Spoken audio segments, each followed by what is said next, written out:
Dakle, u petak, 13. decembra, da izvinete, na famoznu Srpsku novu godinu, pošto smo jedini narod na svetu koji ima dve nove godine u dve nedelje, u novom klubu koji zove Divljina, starih vlasnika, dobro poznati kluba Proletarac, koji neguju onako jednu underground scenu, da kažemo.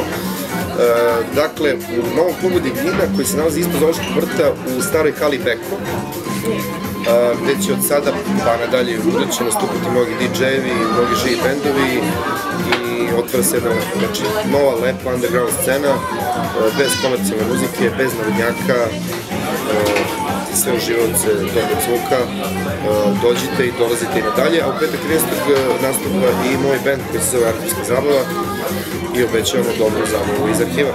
Dođite ako nemate pametnije posle.